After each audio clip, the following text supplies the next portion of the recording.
Good morning बच्चों।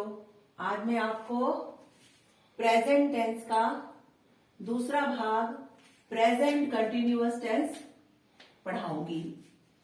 आपको पता है टेंस में तीन चीजें आपको जाननी बहुत जरूरी है।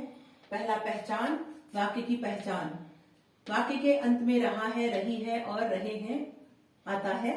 उसके बाद से हेल्पिंग वर्ब के रूप में हम इज, एम और आर का प्रयोग करते हैं। इज का प्रयोग ही, शी, इट, नेम और सिंगुलर नाउन के साथ में होता है, जबकि एम का प्रयोग केवल आई के साथ में किया जाता है। और आर का प्रयोग आई, वी, यू, दे और प्लूरल नाउन के साथ में हम आर का प्रयोग करते हैं हेल्पिंग वर्ब के रूप में। अब मेन वर्ब का फर्स्ट फॉर्म प्लस आईएनजी आता है इस टेंस में। जैसे मान लीजिए आपका वर्ब है, मेन वर्ब है गो, उसमें हम आईएनजी ऐड कर देंगे तो क्या हो जाएगा, ये गोइंग। ये बताता है कोई भी चीज जो काम है वो चल रहा है। अब यहाँ पे ये स्ट्रक्चर है। स्ट्रक्चर में देख लेते हैं हम। सबसे पहले हम सब्जेक्ट लिखेंगे, फिर is, am, are helping verb लगाएंगे। उसके बाद से हम मेन वर्ब का फर्स्ट फॉर्म प्लस आईएनजी लिखेंगे प्लस ऑब्जेक्ट। ये अफर्मेटिव सेंटेंस का स्ट्रक्चर हुआ। दूसरा है नेगेटिव सेंटेंस का स्ट्रक्चर। पहले हम सब्जेक्ट लिखेंगे, फिर हेल्पिंग वर्ब के बाद में हमेशा नॉट का प्रयोग किया जाता है, तो हम हेल्पिंग वर्ब के बाद में नॉट लगाएंगे प्लस मेन वर्ब की first form plus ING plus object. ये नेगेटिव सेंटेंस का स्ट्रक्चर हुआ। अब आइए हम इंट्रोगेटिव सेंटेंस का स्ट्रक्चर देखते हैं। आई, एम और आर, ये क्या है, हेल्पिंग वर्ब। हम हेल्पिंग वर्ब को प्रश्न बनाते समय पहले लिखते हैं। उसके बाद से सब्जेक्ट प्लस मेन वर्ब की first form plus ING plus object plus question mark. ये इंट्रोगेटिव अफर्मेटिव सेंटेंस। अब है इंट्रोगेटिव नेगेटिव सेंटेंस का स्ट्रक्चर। हेल्पिंग वर्ब वैसे ही पहले लिखेंगे, इज, एम, आर का जो है पहले लिखेंगे plus subject plus not plus main verb की first form plus ING plus object plus question mark. Question mark लगाना बहुत जरूरी है। ये इंट्रोगेटिव नेगेटिव सेंटेंस का स्ट्रक्चर हुआ। तो आइए हम ये जो चार वाक्य हैं हिंदी में दिए हैं, इनको हम ट्रांसलेट करते हैं। राम विद्यालय जा रहा है। टेंस के अनुसार राम सब्जेक्ट है, राम लिख दिया। फिर कौन सी हेल्पिंग वर्ब के रूप में हम राम, ये सिंगुलर नाउन है और नेम है, इसलिए हमने यहाँ पे इसका प्रयोग किया। उसके बाद से मुख्य क्रिया कौन सी हो रही है, जाने की, तो गो प्लस आईएनजी गोइंग लिख दिया। और जाने की क्रिया के बाद में हमारा ऑब्जेक्ट क्या है, स्कूल। तो बच्चों कभी भी किसी भी, जैसे हमने ये राम विद्यालय जा रहा है, जाने की क्रिया जब भी हो तो हम ये प्रीपोजिशन के रूप में टू का प्रयोग करते हैं। बाकी के साथ में नहीं करते हैं, सेंटेंस के साथ में, वर्ब के साथ में, सॉरी। लेकिन जब भी जाने की क्रिया हो तो हम टू का प्रीपोजिशन के रूप में प्रयोग करते हैं ऑब्जेक्ट से पहले। तो हमारा ये वाक्य क्या हो गया, Ram is going to school. Ram विद्यालय जा रहा है। अब दूसरा नेगेटिव सेंटेंस देखते हैं। राम विद्यालय नहीं जा रहा है। ठीक है, तो राम इज, कभी भी हम हेल्पिंग वर्ब के बाद में नॉट लगाते हैं। तो हेल्पिंग वर्ब इज हो गया, इसके बाद में हमने नॉट लगा दिया। Ram is not going to school. क्या राम विद्यालय जा रहा है, ये प्रश्नवाचक वाक्य। तो सबसे पहले आपने इज, आर, एम में से इज ले लिया क्योंकि हमारा सब्जेक्ट राम है। राम लिखा आपने। उसके बाद से मेन वर्ब की फर्स्ट फॉर्म प्लस आईएनजी फिर ऑब्जेक्ट स्कूल। ठीक है, तो is Ram going to school, ये वाक्य बन गया और क्वेश्चन मार्क जरूर लगाएं। अब है नेगेटिव इंट्रोगेटिव।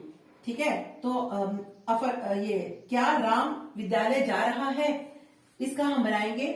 हेल्पिंग वर्ब पहले लिखेंगे, इज लिखा, फिर सब्जेक्ट लिखा, फिर नॉट का प्रयोग करेंगे, फिर मेन वर्ब का फर्स्ट फॉर्म प्लस आईएनजी, फिर ऑब्जेक्ट लगाएंगे टू के साथ में, और हमारा ये वाक्य हो गया, is Ram not going to school. ये इंट्रोगेटिव नेगेटिव सेंटेंस का हमने प्रिपेयर कर लिया। अब आइए हम ये तो सिंगुलर नाउन हो गया। अब प्लूरल नाउन में देखते हैं। वे बस का इंतजार कर रहे हैं। तो बच्चों वे के लिए हम लगाएंगे दे, और हेल्पिंग वर्ब बहुवचन है, ये प्लूरल नाउन है दे, इसलिए हमने हेल्पिंग वर्ब के रूप में आर का प्रयोग किया। फिर मेन वर्ब का फर्स्ट फॉर्म प्लस आईएनजी और ये फॉर प्रीपोजिशन लगा के द बस लिख दिया ऑब्जेक्ट। ठीक है, अब हम नेगेटिव कैसे करेंगे। वे बस का इंतजार नहीं कर रहे हैं। नॉट लगाएंगे कहां पे, हेल्पिंग वर्ब के बाद में। तो क्या वाक्य बन जाएगा, they are not waiting for the bus. अब इंट्रोगेटिव सेंटेंस देख लेते हैं, क्या वे बस का इंतजार कर रहे हैं।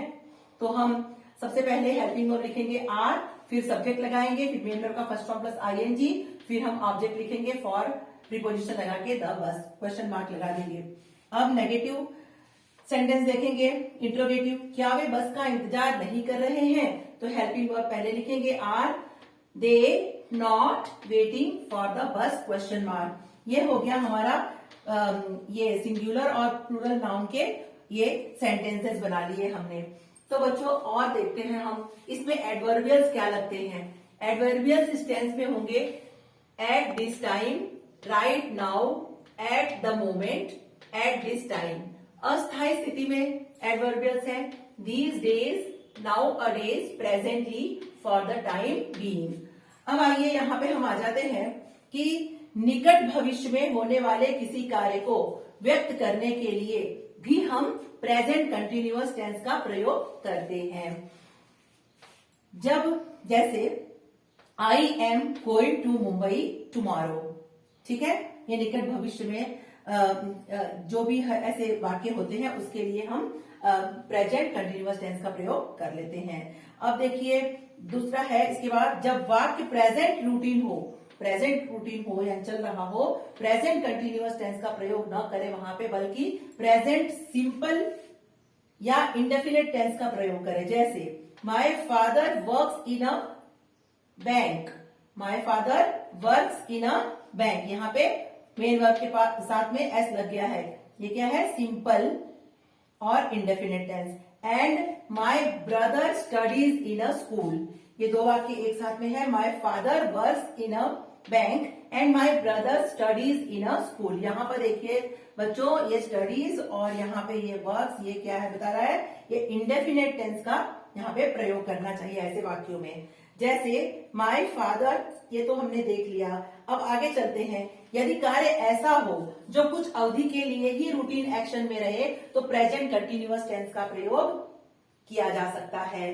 जैसे आई एम प्रिपेयरिंग, ये देखिए प्रिपेयर के साथ में आईएनजी है, ये हो गया I am preparing for competitive exams nowadays. ठीक है बच्चों, तो आशा है आपको ये प्रेजेंट कंटिन्यूअस टेंस समझ में आ गया होगा। तो फिर मिलते हैं अगले वीडियो में।